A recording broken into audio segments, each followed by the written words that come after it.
No one says this out loud, but in most relationships, the one who cares less controls everything.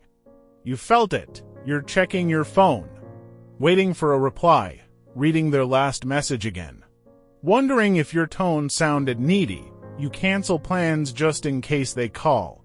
You overthink small changes in their energy. And the more you try to fix it, the more distant they become. Meanwhile, they take hours to respond. Sometimes days. They pull away when things get intense.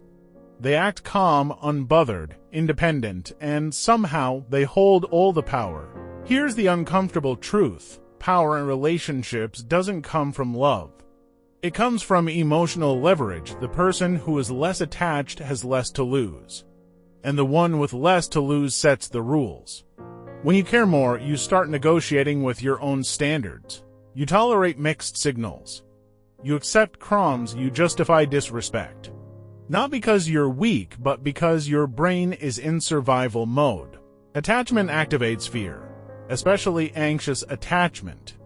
When you feel someone pulling away, your nervous system doesn't interpret it as maybe they're busy. It interprets it as threat, abandonment, loss of safety. Your brain releases stress hormones, you crave reassurance. You chase clarity, and the more you chase, the more the dynamic tilts. On the other side, the avoidant person feels overwhelmed by emotional intensity. When they sense someone needing more closeness, their brain signals danger too, but instead of chasing, they distance. They feel relief in pulling back. Control feels safe to them, so now you have a loop. One person fears losing the connection, the other fears losing independence. The anxious person moves closer, the avoidant person steps back. And the one stepping back always appears more powerful.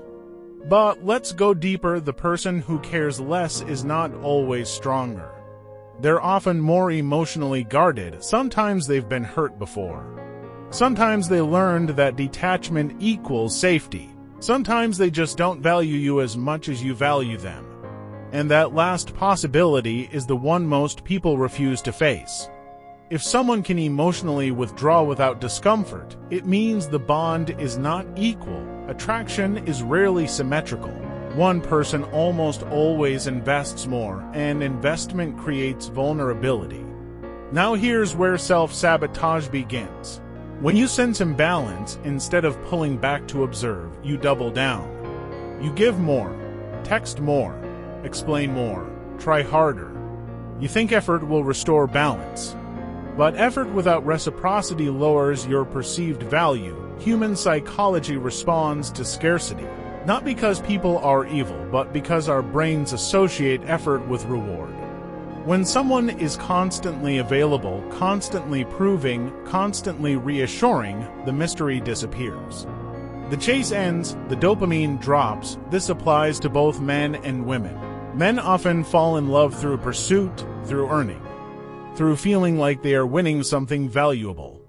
When the dynamic flips and the woman overinvests, some men subconsciously lose interest because the challenge is gone. Women often fall in love through emotional safety and consistent presence. But when they sense a man becoming too dependent or emotionally unstable, attraction can fade because safety turns into pressure. It's not about gender superiority, it's about polarity. Attraction requires space, tension, uncertainty. When one person is fully consumed and the other is not, desire shifts, and here's the hardest part. The one who cares less doesn't always plan to have power. They just naturally protect themselves more. They don't overtext because they're busy. They don't overthink because they have options. They don't panic because their identity is not tied to the relationship. Meanwhile, if your mood depends on their reply time, you've already handed them authority over your emotional state. That's not love, that's emotional dependency. Real power in dating isn't about pretending not to care. It's about caring without collapsing. There's a difference. Some people try to win back control by acting cold. Delayed replies, fake indifference, playing games. But that's still reactive. You're still orbiting around them, you're just masking it. True power comes from emotional regulation. from having a life that doesn't shrink when someone pulls away, from being able to say, if you want distance, I won't chase you, I'll match your energy. Matching energy is not manipulation, it's self-respect. Now let's talk about something most people avoid admitting. Sometimes you're attracted to people who care less because it triggers your old wounds. If you grew up chasing approval, inconsistency feels familiar. If love was unpredictable in your childhood, you mistake anxiety for chemistry. Calm love feels boring to a dysregulated nervous system. So you don't just lose power because you care more. You lose power because you're addicted to the emotional roller coaster. Trauma bonding thrives on imbalance. High highs, low lows, silence followed by affection. Your brain becomes hooked on the reward cycle. The person who controls the reward controls the attachment. And that's why you feel powerless, but here's the shift that changes everything. The goal is not to care less. The goal is to care wisely. You don't need to suppress feelings. You need to stop investing where there is no equal return. You need to observe behavior, not potential. You need to detach from outcomes you can't control. If someone pulls away and your instinct is to chase, pause, let them feel the space. If they come back with effort, there was interest.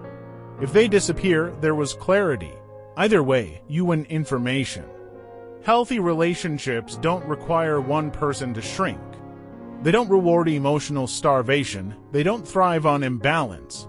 In a secure dynamic, both people care deeply, but neither person is desperate. The one who truly has power is not the one who cares less.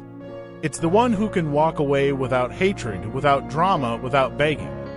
That's emotional maturity, and if you're always the one caring more, it's not a sign that you love harder. It's a sign that you're tolerating less than you deserve. Sometimes the reason they had power over you is because you were afraid to lose them. And the moment you're no longer afraid to lose someone who doesn't choose you fully, that's the moment the power balance finally shifts.